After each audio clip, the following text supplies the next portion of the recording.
আবু তহা আদনান ভাইয়ের স্ত্রী তার নামে অভিযোগ করেছিল কি তার স্বামী আবু তহা আদনান নাকি পরকীয়া আসক্ত, নাহুযুবিল্লাহ। বিমাল মালার সাথে অমুকের সাথে তমুকের সাথে তার সম্পর্ক। এটা সংবাদ সম্মেলনে বলার পরে মিডিয়ার ভিতরে হয়তো তাকে নিয়ে, হুজুরকে নিয়ে একটু সুলকাসুলকি হয়েছে, অনেকে মজা পেয়েছে, অনেকে কষ্টও পেয়েছে।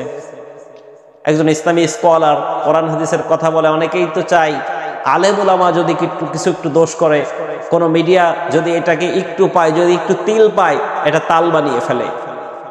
তো অনেক মিডিয়া অনেকে অনেক রকম কথা বলেছে, কিন্তু আল্লাহর কি সারা বোন, আপনি আপনার স্বামীর নামে বদনাম করলেন মিডিয়ার সামনে এসে, কিন্তু আপনার যে আগে এক্স যে স্বামী ছিল, সেই স্বামী এসে তো বলে দিল যে আপনি যে 3 নম্বর জায়গায় আছেন, এর আগে আপনি 2টা স্বামী পার করেছেন।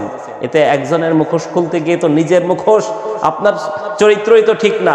আপনি কার চরিত্র নিয়ে এসেছেন? স্বামী স্ত্রী পরিবারের ভিতরে সমস্যা হতে পারে, এটা প্রত্যেকটা পরিবারের ভিতরে সমস্যা থাকতে পারে।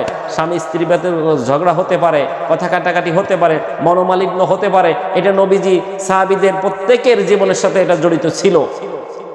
নবীজি আয়েশার সাথে অনেক সময় মনোমালিন্য করতেন। নবীজি অনেক সময় স্ত্রীদেরকে রাগ করে ধুয়ে চলে গিয়েছেন, কয়েক মাস আসেন নাই। আপনি আসলেন, আইসে একেবারে ফেস দা পিপলের মাধ্যমে আপনি স্বামীর মুখোশ উন্মোচন করতে গেলেন, যাওয়ার পরে কি হলো? আপনার মুখোশ উন্মোচন হয়ে গেল। এজন্য আল্লাহ তাআলা বলেন, ইন্না কাইদা শাইতানা কানা দাঈফা। কোন শয়তান যদি চক্রান্ত করে, ওটা একেবারেই দুর্বল। শয়তানের চক্রান্ত একেবারেই দুর্বল। কিন্তু কোন মহিলা যদি চক্রান্ত করে, ইন্না কাইদা কুন্না আযীম, ওটা শয়তানের চাইতে ভয়ঙ্কর। এজন্য মহিলাদের ফিতনা থেকে আমাদের বাঁচতে হবে। পারিবারিক সমস্যা হতে পারে, সাংসারিক সমস্যা হতে পারে, সেগুলো নিজেদের ভিতরে ডিসকাস করেন। একটা স্বামী সে 4টা বিবাহ করতে পারবে, সে যদি 4টা বউকে, 4টা স্ত্রীকে যদি সমান অধিকার দিয়ে সে যদি রাখতে চায়, তাহলে তো আপনি বাধা দিতে পারেন না। এজন্য আবু তহা আদনান ভাইকেও বলতে চাই, শরীয়ত সম্মত আপনি যদি বিয়ে করতে চান 4টা করেন, অসুবিধা নাই।